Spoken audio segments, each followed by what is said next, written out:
오늘 이 시간 하나님께서 우리에게 주시는 말씀을 봉독합니다. 신약성경 마태복음 25장 41절로 46절의 말씀을 받들어 읽습니다. 또 왼편에 있는 자들에게 이르시되 저주를 받은 자들아 나를 떠나 마귀와 그 사자들을 위하여 예비된 영원한 불에 들어가라. 내가 줄일 때 너희가 먹을 것을 주지 아니하였고 목마를 때 마시게 하지 아니하였고 나그네 되었을 때 영접하지 아니하였고 헐벗었을 때에 옷 입히지 아니하였고 병들었을 때와 옥에 갇혔을 때에 돌보지 아니하였느니라 하시니 그들도 대답하여 이르되 주여 우리가 어느 때에 주께서 줄이신 것이나 목마르신 것이나 나그네 되신 것이나 헐벗으신 것이나 병드신 것이나 옥에 갇히신 것을 보고 공양하지 아니하더이까. 이에 임금이 대답하여 이르시되 내가 진실로 너에게 이르노니 이 지극히 작은 자 하나에게 하지 아니한 것이 곧 내게 하지 아니한 것이니라 하시리니 그들은 영벌에 의인들은 영생에 들어가리라 하시니라. 아멘.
이곳에 앉으소서. 이곳에서 드리는 예배를 받으소서. 주님의 이름만이 오직 주의 이름만 이곳에 있습니다. 여러분 혹시 혼족이라고 하는 신조어를 들어보셨는지요? 이것은 혼자서 밥을 먹고 혼자서 쇼핑을 하고 혼자서 여행을 다니면서 활동을 하는 이런 사람들을 일컬어 새롭게 조합된 신조어입니다. 혼자 사는 족속이라는 뜻이죠.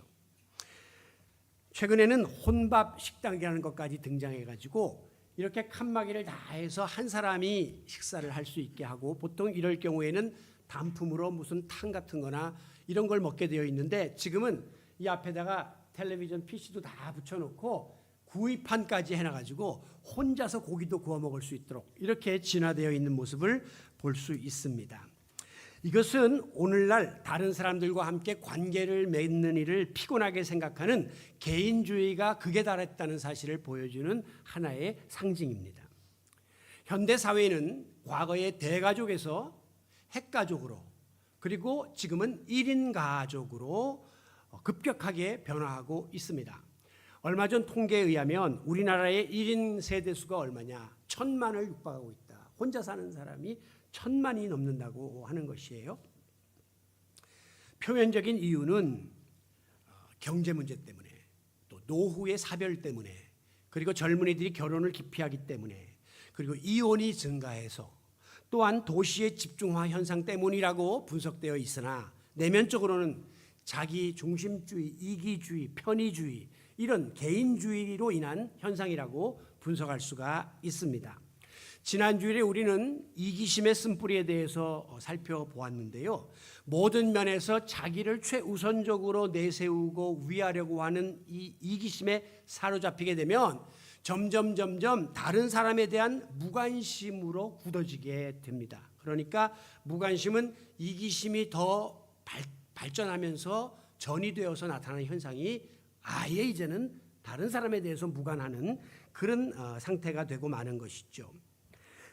내가 다른 사람에 대해서 신경 쓰고 간섭하는 것 안 합니다. 반대로 그 사람도 나한테 참견하고 끼어드는 것 싫어하고 거부하게 되는 것이죠. 소위 나는 내 방식대로, 내 생각대로, 내 스타일로 살 것이니까 너는 내 방식대로, 내 스타일로 사면 될 것 아니냐, 관심 끄고 각자 도생하자 하는 것이 바로 오늘 현대인들의 생각이에요. 그러나 지난주일도 말씀드린 것처럼 이 사회적 존재인 인간이 그렇게 모든 관계를 제거하고 자기 혼자 존재한다는 것은 엄밀한 의미에서 불가능한 겁니다. 디모데후서 3장에 보면 이제 말세의 여러 가지 징조에 대해서 예언하고 있는데, 그중에 항상 제 마음 깊이 파고드는 단어가 무정하며, 정이 없어진다는 거예요. 그러니까 무심하고 무관심해진다라고, 앞으로 말세는 냉정한 세상으로 바뀔 것이라고 예언하고 있습니다. 실제로 중국에서 일어났던 사건 중에 버스 기사와 소녀 승객 사이에 요금 시비로 인해서 다툼이 일어나게 되었는데, 기사가 흥분하니까 차를 갓길로 세우고 소녀를 무차별 폭행을 했습니다. 마침 옆에 있던 아버지가 딸을 부둥켜 안고 도와달라고 사람들에게 외쳤지만 주변에 있던 승객 중에 단 한 사람도 이 폭행을 말리지 아니하므로 결국 이 소녀가 사망했다라고 하는 기사를 보았습니다. 참 있을 수 없는 일이 벌어지고 있는 것이죠.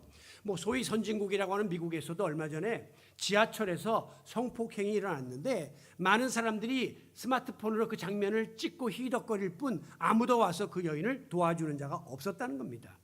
이게 상상할 수 없는 일이지만 오늘날 우리 주변에서 이런 일들은 비일비재하게 일어나고 있습니다. 예를 들면 교통사고가 났거나 또 어떤 폭행 사실을 목격하고도 우리는 대부분 거기에 개입하려고 들지 않고 외면하며 스쳐 지나갑니다. 왜? 잘못하면 거기 엮여서 내가 피해를 당할까봐, 내가 경찰서 불러다니고 증인되었다가 후환이 두렵고 하니까 아예 못 본 척하는 것이 오늘의 추세인 것입니다.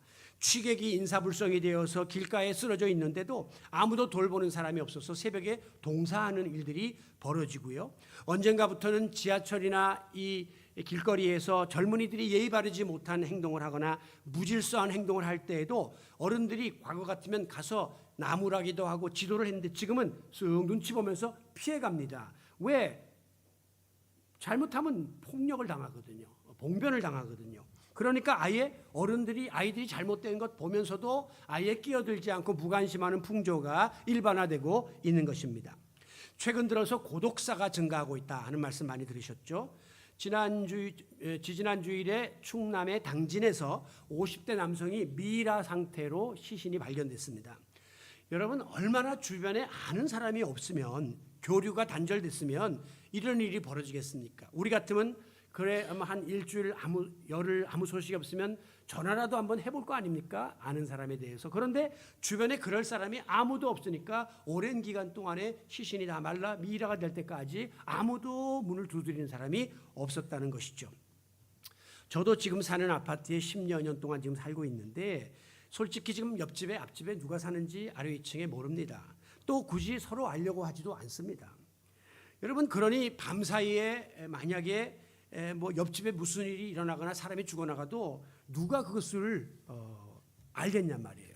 이런 무관심의 분위기가 사회에 팽배해 있습니다. 그런데 문제는 이 분위기가 이제 교회 안에 성도들 간에 고스란히 들어오고 있다는 사실이죠. 소위 익명성이라는 게 있는데요. 그건 내 이름을 밝히는 걸 싫어하는 거예요. 그러니까 현대인들의 특징 중에 본인의 노출되는 것을 최대한 줄이려고 하는 게 특징이거든요. 자기 개인 신상에 대해서 드러내는 것을 싫어해요. 그래서 과거에 저도 이제 벌써 목회를 40여 년 하는데 과거에는 뭐 교인들이 신방 간다 그러면 막 쌍수를 들고 열흘 한 달 전부터 준비를 하고 목사님을 반겼는데 지금은 신방 간다 그러면 다 고개를 절레절레 흔들어요. 됐다고, 괜찮다고, 여기서 그냥 기도해 달라고. 대부분 그러시거든요. 이제 뭔가 이렇게 가정이 오픈되고 또 전화하는 것조차도 때로는 불편해하시는 분들이 있기 때문에 참 목회도 힘든 시대가 되었다는 생각을 할 때가 많아요. 물론 상대방에게 지나치게 관심을 보이거나 개인사를 꼬치꼬치 캐묻는 것은 무례한 일이지만 그렇다고 해서 같은 교회에서 신앙생활하는 성도들 간에 서로 무심하고 무관심하고 외면하며 지낸다면 이 성도의 교제라고 하는 이 교회의 본질을 크게 어긋나는 것입니다. 오늘 우리가 사도신경 할 때 보면 성도가 서로 교통하는 것과 이거 굉장히 중요한 교회의 사명 중에 하나인데 서로 외면하고 무관심하면 이 교회의 본질을 위배하게 된다는 거예요. 지난 3년 코로나 기간을 거치면서 많은 분야가 다 무너졌지만 한국교회 또한 마이너스 성장 시대에 접어들었다라고 하는 통계가 나와 있습니다. 지금까지 한국교회는 130여 년 전 복음이 들어온 이후에 어쨌든 꾸준한 발전을 이루었고 7, 80년대 폭발적인 성장을 이룩했습니다. 그런데 지금 유일하게 코로나 이후에 급격하게 꺾이면서 침체기에 접어들고 있다고 하는 것입니다. 그런 가운데에서도 두드러진 특징이 뭐냐면 대형 교회의 타격이 적다는 사실이에요. 작은 교회들은 굉장히 어려워하고 재정적으로 인원에 있어서 문을 닫는 교회도 생기고 하는데 대형 교회는 이전보다 더 많은 사람이 몰려들고 있다고 하는 보고입니다. 왜 그럴까요? 그 이유는 소형 교회에서 대형 교회로 수평 이동을 지금 하고 있다는 겁니다. 이번 기회에 그냥 장기간 교회 안 나갔다가 다시 나가는 것보다는 대형 교회로 등록하는 사람들이 많아진 거예요. 그리고 또 하나는 가톨릭 쪽으로 개신교에서 많이 넘어가고 있다는 겁니다. 다 그 이유가 뭡니까? 좀 편해지려고 하는 거죠, 한마디로. 왜? 작은 교회는 나라는 존재가 너무 거기서 크게 노출이 되고 또 사생활에 대해서 뭐 출석했나 안 했나 다 따지고 전화 오지, 헌금 하나 안 하나 다 보고 있지, 봉사 하나나 안 하나 이러니까 굉장히 불편함을 느낀다는 거죠. 그런데 대형 교회는 대중 속에 그냥 묻혀서 적당하게 지내도 되니까 뭐 훨씬 그 대형 교회가 낫다. 가톨릭 교회는 뭐 제사도 드려도 되고 술 담배 다 해도 되고 훨씬 편안하게 신앙생활할 수 있으니까 뭐 같은 하나님을 믿는다니까 그쪽으로 이제 많이 몰려가는 현상들이 일어나고 있는 거죠. 여러분, 이 같은 생각은 굉장히 단편적인 생각이에요. 당장 보기에는 좋죠, 편안하니까. 그러나 이것이 건강한 신앙생활과 믿음생활에 도움이 되는가? 절대 그렇지 않습니다. 신앙생활의 균형을 이루는 면에 있어서는 매우 불균형을 이루는 신앙이 나중에 될 수밖에 없다고 하는 거예요.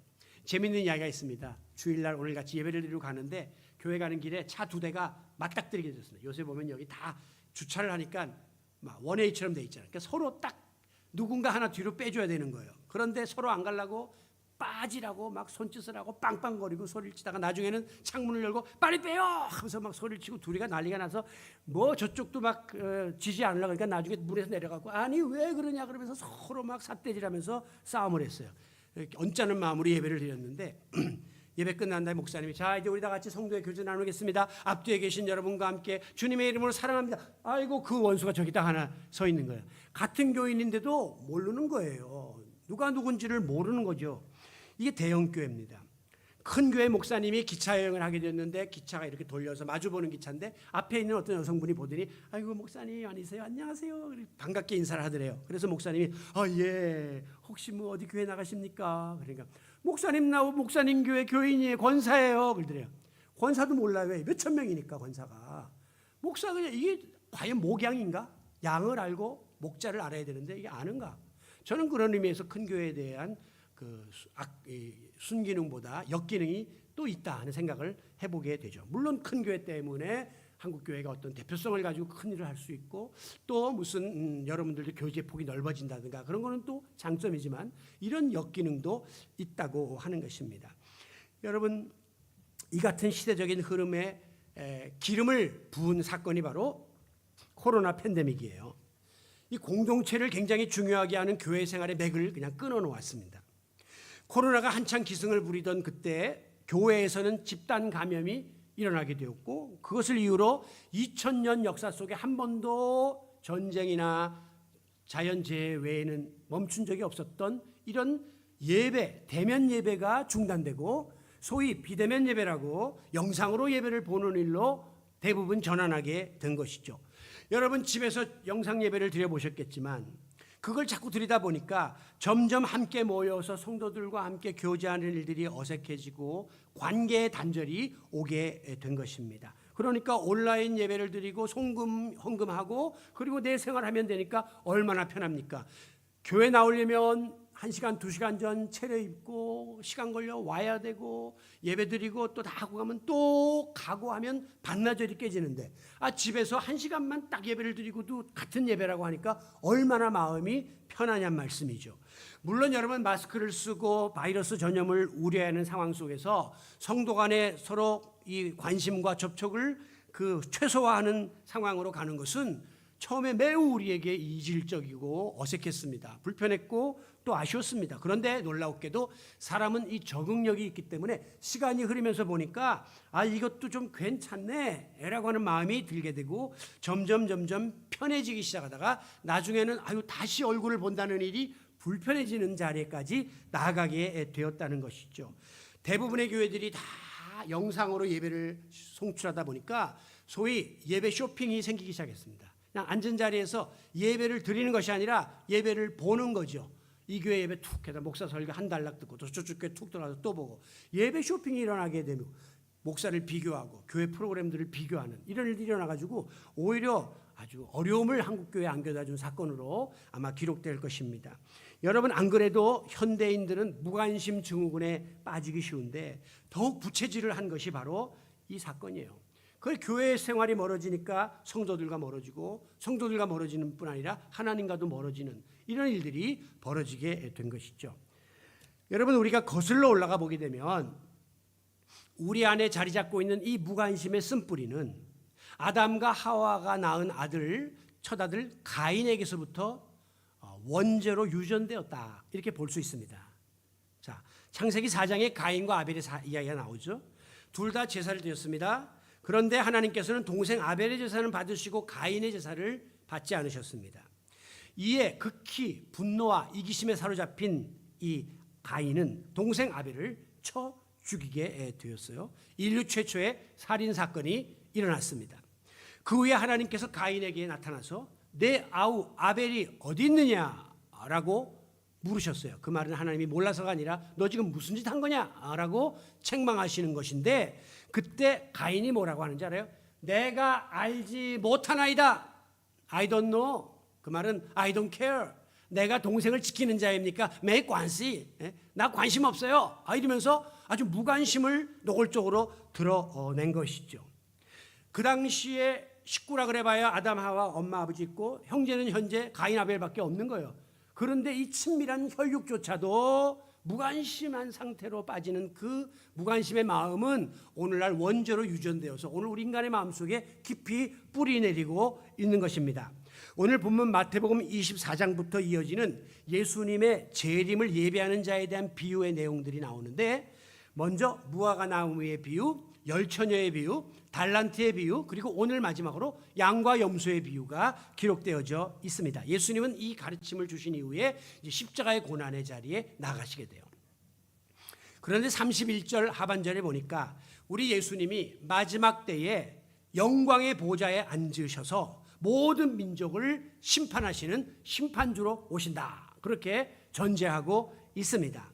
이것은 마치 목자가 양과 염소를 구분하듯이, 여러분 보면 이게 어느 게 양이고 어느 게 염소인가 보시면 이렇게 유순하게 생기고 하얀 놈이 양이고 새카맣고 회색빛을 띠면서 귀가 좀 길고 이게 팔레스타인에 있는 염소들이에요.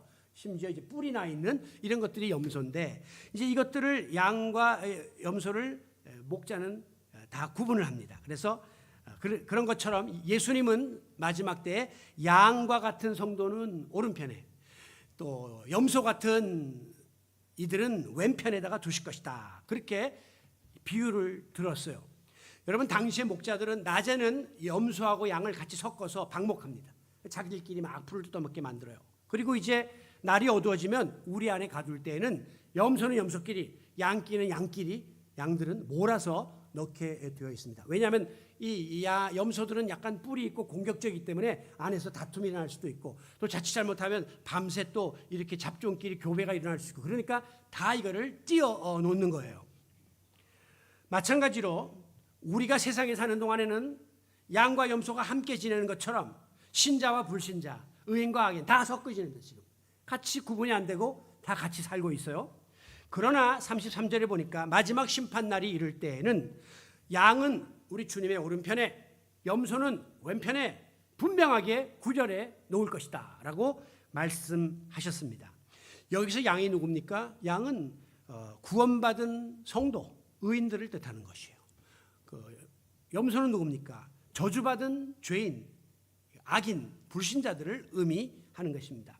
그 결과 의인은 예비된 하나님의 나라를 상속하는 영생을 누리게 되고, 악인은 영원한 불에 들어가는 영벌에 처하게 될 것이다 하는 말씀이 오늘 본문에 기록되어져 있습니다. 자, 여기서 중요한 게 뭐냐면 그 마지막 날에 양하고 염소를 구분하는 기준이 뭐냐라고 하는 거예요. 34절에 보면 이제 오른편에 있는 의인, 다 본문을 제가 길어서 읽지 않았는데, 또 뒤에 오늘 읽은 것은 42절부터 왼편에 있는 악인에 관한 이야기예요.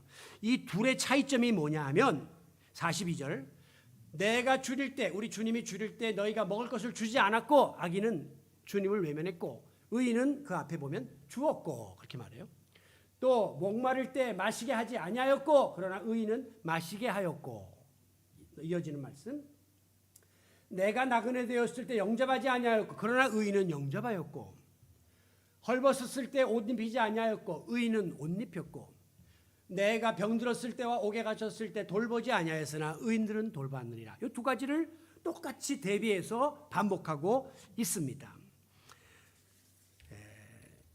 그러자 이제 악인과 의인이 둘 다 주님께 질문합니다. 아니, 의인은 뭐라고 말하냐면, 우리가 어느 때에 주님이 그 같은 처지에 놓이신 것을 보고 옷을 입히고 물을 갖다 드리고 공양을 했나이까? 기억이 안 나는데요. 그렇게 말했어요.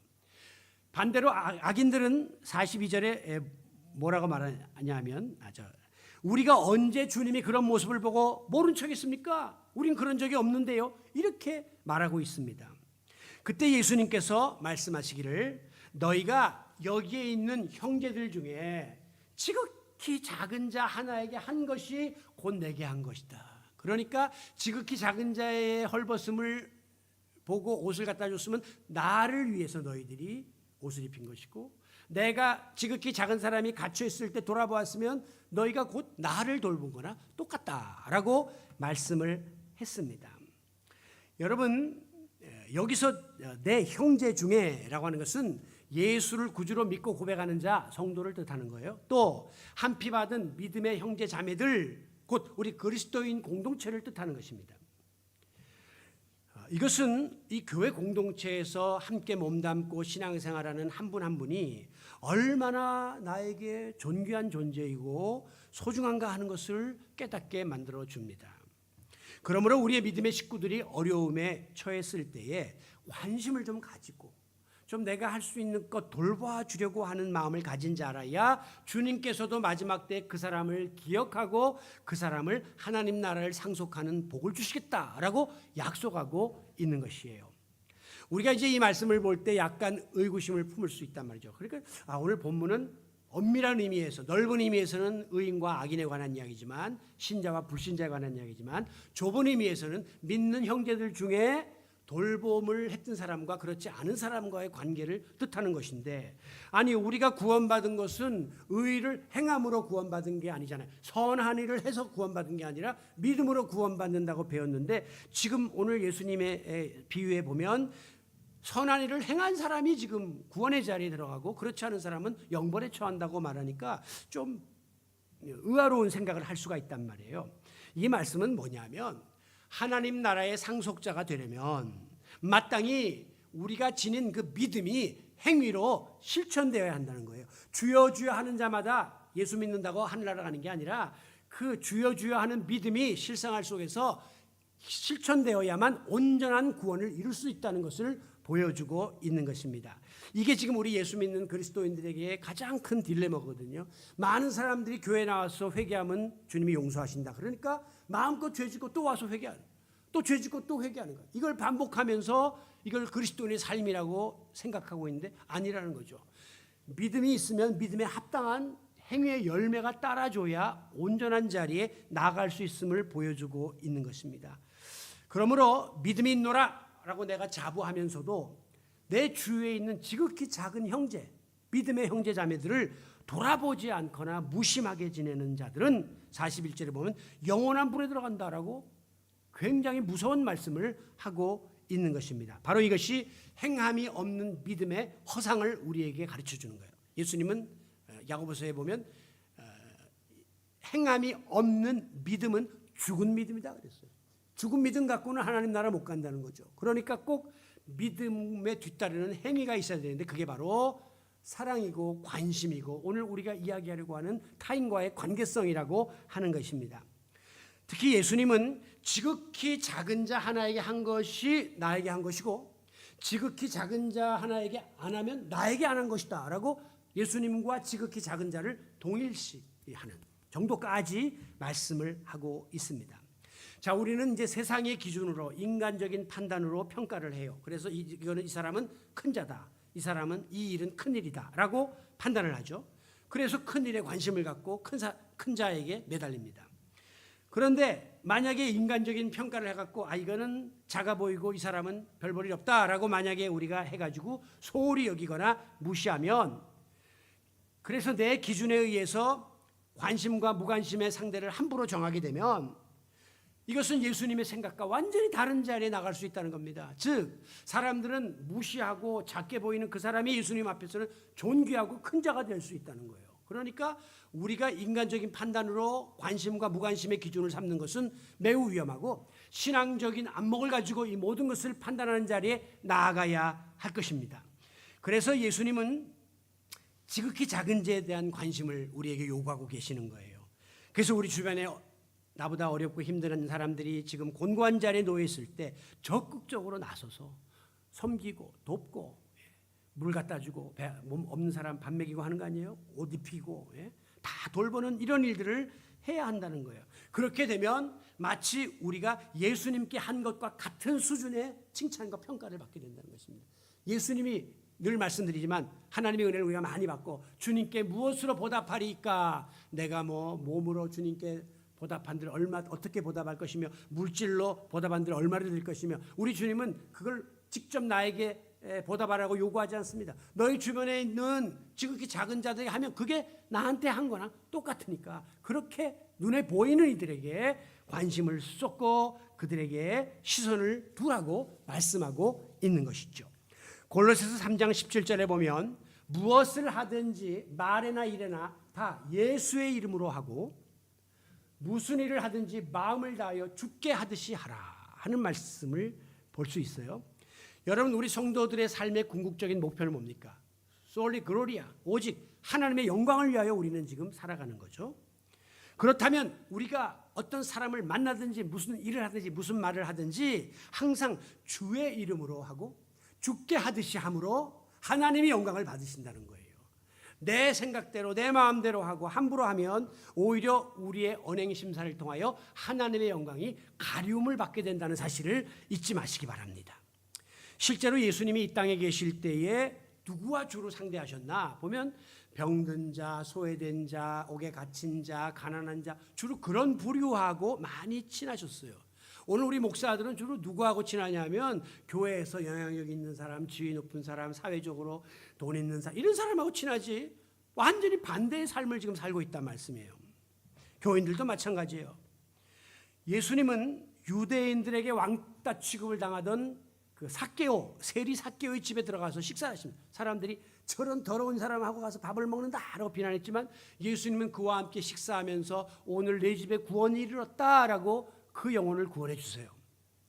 동네 사람들이 야 저거 창녀 같은 여자야 라고 수근수근거리면서 철저하게 배척했던 사마리아 여인에게 예수님은 다가가셨고 그 여인에게 영원히 목마르지 아니한 영생의 길을 안내해 주셨습니다. 그런가 하면 거동이 불편해서 사람들에게 다 외면당한 채 베데스다 연못에 들어가고 싶어도 누구도 그를 도와주지 않는 무관심의 대상이었던 38년 된 안전뱅이에게 다가가셔서 그를 주님께서는 구원해 주셨습니다. 여러분 오늘날 이기심에 사로잡힌 우리 현대인들이 다른 사람을 향해서 품고 있는 가장 보편적인 감정이 바로 무관심이에요. 이기심을 가진 사람들은 나밖에 모르기 때문에 다른 사람이 보이질 않는 거예요. 나와 관계된 일, 사람, 가족 이것만 보이지 다른 사람이 눈에 안 들어와요. 영적인 사시죠, 사시. 한 군데밖에 못 보는 거죠. 무관심은 한마디로 나 혼자 잘 되고 나 혼자 편하면 좋다는 거예요. 지금 내 한 몸 돌보기도 힘든데 무슨 다른 사람까지 내가 신경을 쓰냐는 거죠. 그거는 나에게 귀찮고 피곤하게 여겨져서 그래서 외면하는 이기심의 산물이 무관심입니다. 그러니까 지난주에 말씀드린 이기심과 오늘 말씀드리는 무관심은 이거는 같은 동급에 있는 거라고 보실 수 있는 거예요. 그래서 이것은 우리 마음속에 뿌리내린 쓴뿌리입니다. 저도 가끔 이제 해외에 이렇게 나가게 되면 국내 소식을 차단하고 일부러 회피할 때가 있습니다. 인터넷 같은 것도 안 보고 아예 듣지 않고 보지 않는 거예요. 심지어 이 정치가 너무 참 유치하고 시끄럽고 불안하니까 좀 떠나가 있는 동안만 해도 그런 모습 보고 싶지가 않은 거예요. 그러니까 잊고 지내려고 무관심할 때가 있습니다. 심지어 부교육자한테도 아주 급한 일 아니면 사사롭게 일어나는 일들을 나한테 일일이 보고하지는 말아라. 내가 좀 모처럼 가인 몇 년 만에 간 걸 거기서 또 이거 교회 일 때문에 막 이렇게 하지 않도록 좀 해다오라고 부탁을 해요. 그러면요 얼마나 마음이 편하고 저 위로가 되고 이렇게 나에게만 집중하고 우리 가족끼리 집중하니까 너무 좋은 거예요. 그러다가 공항에 다시 딱 내리는 순간 다시 막 그냥 이 뭐 텔레비 나오는 거 보고 막 이러면 막 엄청나게 압박감이 오는 거예요. 그러니까 이게 사람은 어쩔 수 없는 겁니다. 그런데 여러분 독일의 신학자 칼 바르트라는 사람은 이런 이야기를 했어요. 우리 그리스도인은 한 손에 성경을 들고 한 손에 신문을 들고 살아야 된다. 우리 생각에는 예수 잘 믿으려면 성경만 매일 보고 기도만 하고 하나님하고만 으쌰으쌰하면 될 것 같은데 그가 안 된다는 거예요. 그 믿음이 신문, 우리의 삶의 현장, 콘텍스트라고 하는 이 상황 속에 적용이 돼야 되지 온전한 그리스도인이 될 수 있다는 거예요. 예수님 바로 그 말씀하고 있는 거예요. 너희가 뭐 주여 주여하고 뭐 신앙생활 잘하는 것 같지만 아니 믿는 사람끼리 그 주변에 지극히 작은 자 한 사람도 못 돌보는 주제에 무슨 하나님의 일을 한다 그러고 무슨 구원의 자리에 나갈 것처럼 생각하는가? 신문만 들지 성경만 들지 말고 신문도 들어라라고 말씀하는 거예요. 제가 이제 목회자가 설교를 하다 보면 어떤 때는 뭐 경제 이야기도 사회 이야기도 하고 뭐 장황하게 정치 이야기도 하면 교인들이 아니 목사님 설교만 성경 말씀만 하세요. 왜 자꾸 그런 이야기 들어온 거 아니에요? 그렇게 말하는 사람도 있지만 그거는 옳지가 않은 거예요. 목회자들의 설교는 하나님의 말씀을 텍스트로 해서 교재로 해서 오늘 삶의 자리, 시점 레벨이라고 독일 말로 여러분들 삶의 현황에 그대로 적용시키는 게 목사의 임무이기 때문에 때로는 정치, 경제, 사회, 문화 건드릴 수밖에 없는 거죠. 여러분 빌립보서 2장 21절에 보면 모두 다 자기의 일에만 관심이 있고 이게 세 번역이에요. 예수의 일에는 관심이 없습니다. 여러분들이 뭐 주일 한다 그러고 뭐 직분 맡았다 그러고 굉장히 열심히 하는 것 같지만 결국 궁극적으로는 자기 일에 다 관심이 있지 교회 일에 관심 별로 없습니다. 뭐 연휴 때 지금 모처럼 온 연휴 열흘 뭐 이런 내일 해야지 지금 교회 가서 자리 지키는 거 차선책일 수밖에 없는 것이 우리 인간이란 말씀이죠. 2장 4절에 보면 그런데 자기 일만 돌보지 말고 서로 다른 사람의 일을 돌보시기 바랍니다. 이게 그리스도인이에요. 안 그러면 우리가 믿지 않는 사람 똑같잖아요. 내 일만 보고 나에게만 관심 가지면 안 믿는 사람은 똑같은데 그리스도인이라면 그리스도의 일에도 주님의 일에도 관심을 좀 가지고 나를 양보하고 희생하고 또 다른 사람도 돌아보아서 내 사랑을 나누는 자리에 나아가야 온전한 그리스도인이 될 수 있는 것입니다. 여러분, 말세를 맞이한 성도의 자세는 자기보다 다른 사람에 대해 관심을 가지고 돌보는 자가 되어야 한다. 이게 굉장히 중요한 오늘 말씀의 포인트예요. 여러분, 종말의 때를 우리는 지금 살고 있습니다. 그렇다면 우리가 그리스도로서 어떻게 이 어려운 종말의 때를 살아야 할 것입니까? 오늘 본문은 마지막 때 심판자로 오시는 예수님은 우리를 판단하실 때 다른 거 없다. 주님이 동일시하는 작은 자, 지극히 작은 자를 향한 관심의 여부에 따라서 우리를 판단할 것이다 라고 말씀하고 있습니다. 위로는 하나님 사랑, 옆으로는 이웃 사랑. 이게 십자가의 정신이에요. 이게 가장 큰 계명이에요. 위로는 하나님 사랑하고 다음으로는 이웃을 사랑하라. 이거 위해서 예수님이 오셨고 이 사랑을 실천하셨고 이 사랑 때문에 우리를 위하여 헌신하고 희생하셨고 그리고 죽으셨거든요. 그리고 장차 심판자로 오셨을 때에 주님의 관심사는 바로 그 여부를 보고 천국 백성의 자격을 부여하겠다라고 말씀하고 있는 것입니다. 여러분, 사랑의 반대말이 무엇입니까? 미움이죠? 아니요. 사랑의 반대말은 무관심입니다. 그렇기 때문에 사랑은 곧 관심이에요. 적극적으로 베푸는 게 사랑이 아니라 작은 관심이라도 쏟아붓는 것이 진정한 사랑인 것입니다. 어떤 유형이든지 무관심은 죄입니다. 아까도 잠깐 말씀드렸지만 정치에 무관심한 분들 있죠. 나는 여당도 야당도 다 싫어. 같은 놈들 다 썩었고 나는 그냥 다 잊어버리고 살 거야. 안 돼요. 대한민국 국민으로 사는 한 여러분은 정치에 관심을 가지셔야 합니다. 그리고 무엇이 옳은지 그른지를 정확하게 판단하셔야 되고 거기에 대해서 표 행사를 하면서 권리를 지키셔야 돼요. 나는 경제 관심 없어. 그냥 나 혼자 잘 먹고. 아니요. 경제 상황이 여러분의 관심사가 되어야 해요. 부모가 애들 놔놓고 무관심하게 아이고 저놈 내가 잘 도와주지 않는데 잘 컸어요. 그건 죄예요. 관심을 가지셨어야죠. 기도하여야죠. 자식들도 우리 부모님은 내가 안 돌봐도 다 알아서 하셔. 천만에 부모님을 향해 늘 마음을 가지고 뭐가 필요한지 돌봐야 하는 것입니다. 우리 몸뚱어리를 그냥 내버려둔 사람도 있어요. 나는 지금 70대 들어 건강검진 한 번도 안 하고 살았어. 그거 자랑이 아니에요. 그건 자기 몸에 대한 죄예요. 얼마 전에 제 친구 목사가 암이 걸렸다. 아니 지금 이 나이 될 때까지 그 대장검사 안 했어? 한 번도 안 했어요. 그런데 이번에 하라 그래서 변 검사를 해서 변에 피가 나오더라. 아니 이렇게 어리석을 수가 있나. 몸에 하나님이 주신 이 몸을 관심을 가지고 돌봐야 하는 것이에요. 오늘 무엇이든지 무관심은 죄요. 관심이 사랑이에요. 특별히 교회 공동체를 향한 무관심. 내가 교회 몸담고 있으면서 교회가 어떻게 돌아가는지 무슨 일이 있는지 나는 몰라. 가서 주일날 한번 점 찍고 오면 돼. 그건 잘못입니다. 맡겨진 사명에 대한 무관심. 어렵사리 직분도 드리고 여러 가지 일을 맡겼는데 나 몰라라. 그리고 1년 내내 사는 거 그건 하나님 앞에 무관심의 죄입니다. 지극히 작은 자에 대한 무관심. 궁극적으로 이것은 하나님에 대한 무관심이에요. 나는 하나님만 잘 섬길 거야. 아니요. 하나님 잘 섬기는 자, 작은 자를 섬겨야 하고 교회를 섬겨야 되고 맡겨진 일을 섬겨야 한다는 사실을 명심하시기 바랍니다. 오늘의 말씀을 맺습니다. 혹시 오늘 이 말씀을 들으면서 불현듯이 떠오르는 어떤 사람이 있습니까? 그건 내가 좀 돌봐야 될 텐데 너무 전화 안 했네. 너무 외면했네. 지체가 생각납니까? 그 사람이 사람들 눈에는 지극히 작은 자처럼 보여도 주님께서는 그 지극히 작은 자를 소중한 영혼으로 여기고 계신다는 사실을 잊지 마시기 바라요. 제가 이 설교를 준비하는데 제가 매일 그냥 한 2주마다 저한테 전화 오는 청년이 하나 있습니다. 옛날에 우리 교회 와서 이제 왔는데 이가 다 배고파요. 배고파서 내가 사과를 갖다 줬더니 이가 없어요. 이가 다 나갔어요. 사과를 못 씹는 거예요. 그래서 늘 도와주곤 했는데 이 친구가 저쪽 원주로 이사를 갔는데 하여간 쉬지 않고 전화를 해요. 목사님 배고파요. 나도 배고파. 그러면 또 웃으면서 그러면 목사님 외로워요. 어제 추석이라고 또 전화 왔어요. 제가 너무 심할 때는 잘 안 받지만 어제는 내가 이 설교를 해야 되기 때문에 받았어요. 받아갖고 이 친구가 나에겐 대수롭지 않은 하나의 아무도 모르는 그런 아이지만 그러나 얘는 이 교회에 대해서 기대를 하고 목사님에 대해 기대를 하고 꼭 마지막에 기도받고 그리고 어쨌든 교회에 대한 목사에 대한 이미지를 그가 갖고 있기 때문에 그것에 대해서 내가 힘들지만 왜냐하면 조금씩 도와줘야 돼요. 조금도 아니에요.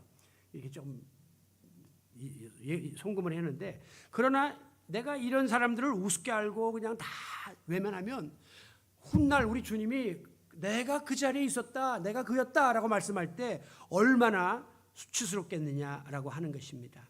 오늘날 유행처럼 번져가는 이 무관심의 증후군에서 벗어나야 합니다. 그리스도인은 관심을 가져야 돼요. 관심을 가질 때 적극적인 관심을 가지고 주님의 사랑을 실천하는 자세. 이것은 이 사랑이 날마다 각박해져가는 오늘 이 시대 속에서 우리 주님이 그토록 찾고 계시는 바로 그 한 사람일 수가 있기 때문에 바로 그 그리스도인일 수가 있기 때문입니다.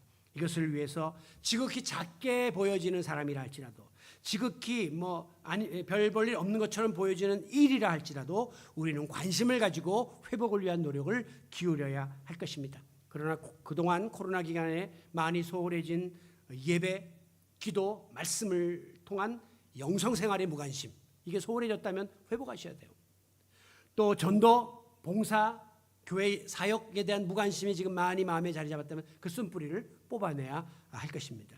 특별히 공동체원들 간의 이 관계 속에서 어려운 형편에 처한 성도에 대한 섬김의 자세에 이르기까지 이 온갖 무관심의 쓴뿌리로 뒤덮여 있는 우리의 마음밭을 갈아엎고 적극적인 사랑과 관심의 자세를 다시금 가다듬는 성도 여러분들이 되시기를 바랍니다. 그리하여 마지막 날 우리 주님이 심판자의 자리에 섰을 때에 오른편에 세움받는 양과 같이 되어 우리 주님이 하실 칭찬의 말씀, 내가 줄일 때 너희가 먹을 것 주었고 내가 목마를 때 너희가 마시게 하였고 내가 나그네 되었을 때 너희가 나를 영접하였다.